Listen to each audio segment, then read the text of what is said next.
ഒരു കൈ സഹായമില്ലാത്ത ജീവിതകാലം.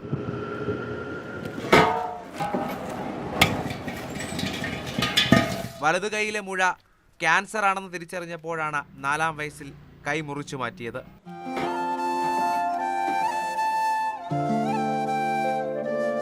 നോക്കി നിന്നവരോട് ഒരു ഘട്ടം മുതൽ അഹമ്മദ് പറഞ്ഞു, എനിക്ക് ഒരു കൈ ഉണ്ടല്ലോ എന്ന്. മുമ്പ് സൈക്കിളിൽ ഇതുപോലെ 3 സിലിണ്ടർ എടുത്ത് വെച്ച് നേരെ അമ്പലത്തറ പോകാറുണ്ട്. അവിടെ പോയി എനിക്ക് അവിടെ ഉള്ളവർ ഭയങ്കര സഹകരണമായിരുന്നു. പിന്നീട് പെട്ടെന്ന് കുറേ നാൾ കഴിഞ്ഞപ്പോഴേക്കും യൂണിഫോം ഇട്ടവർ മാത്രമേ സപ്ലൈക്ക് ഇറങ്ങാൻ പാടുള്ളൂ എന്നുള്ള ഒരു നിയമം കൊണ്ടുവന്നു ഇന്ത്യൻ ഓയിൽ. അവരുടെ മനസ്സിൻ്റെ ഒരു അംഗീകാരം എന്ന് പറഞ്ഞാൽ മതി എനിക്കത് തന്നു. എത്ര ഗ്യാസ് ഊരി കൊടുക്കേണ്ട ഒരു ദിവസം? ഒരു 10-30 സിലിണ്ടറൊക്കെ കൊടുക്കണം. പക്ഷേ ഈ ഒരു കൈ മാത്രം ഉപയോഗിക്കുമ്പോൾ എന്തെങ്കിലും ശാരീരിക ബുദ്ധിമുട്ടോ? എനിക്ക് ഇന്നതുവരെ അങ്ങനെ തോന്നിയിട്ടില്ല. ജീവിതഭാരം പേറുന്ന ഇടതു കൈക്ക് കരുത്തു കൂടുതലാണ്. താങ്ങായി കാലുമെത്തും. പിന്നെയെല്ലാം ശീലത്തിന്റെ വഴക്കത്തിൽ അത്ഭുതമെന്നോണം നിസ്സാരമായി തോന്നും. നമ്മുടെ കമ്പനിയിലെ സ്റ്റാഫുകൾ തന്നെ പറഞ്ഞു, 20 വർഷത്തിൽ കൂടുതൽ ഈ പണി ആരും ചെയ്യില്ലെന്ന്. ഈ 52 വയസ്സെന്ന് പറയുമ്പം പില്ലറ കേസല്ല.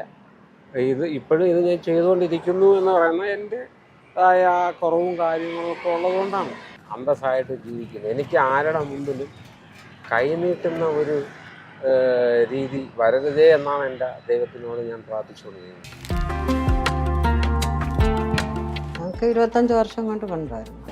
ഓട്ടോയിൽ നിന്ന് ഇറക്കി കുറച്ച് ദൂരമുണ്ട്.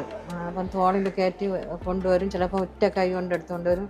സ്റ്റെപ്പ് കയറി മുകളിലോട്ട് 2ാമത്തെ നിലയിലേക്ക് 3ാമത്തെ സ്റ്റെപ്പ് കയറി കൊണ്ട് കൊടുക്കും. താഴെ വയ്ക്കും. ഞങ്ങൾ പറയും താഴെ വച്ചിട്ട് പോയാൽ മതി, ഞങ്ങൾ എടുത്തോളം എന്ന് ഞാൻ കേൾക്കില്ല. ജോലി എളുപ്പമാക്കാൻ വിദ്യകളും കയ്യിലുണ്ട്.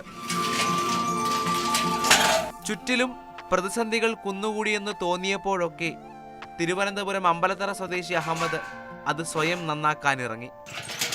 പലരും പറയാറുണ്ട് അങ്ങനെ അവന് ഒരു കൈയുടെ ശക്തി കൂടി അപ്പുറത്തെ കയ്യിലും കൊടുത്തിട്ടുണ്ട് പടച്ചവൻ എന്ന് പറയാറുണ്ട്.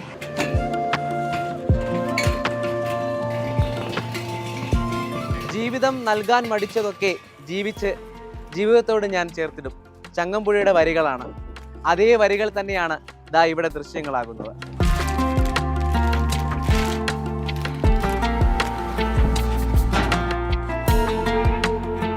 ഞാനൊരു തൊഴിലാളി തന്നെയാണ്. അന്നു വരെ ഒരു തൊഴിലാളി തന്നെയാണ്. അതെനിക്കൊരു അഭിമാനം തന്നെയാണ്. നമ്മളിങ്ങനെ ജീവിക്കുന്നത് വലിയൊരു സന്തോഷത്തിലാണ്. പ്രേം ശശിക്കൊപ്പം രാഹുൽ ജി നാഥ്, മാതൃഭൂമി ന്യൂസ്, തിരുവനന്തപുരം.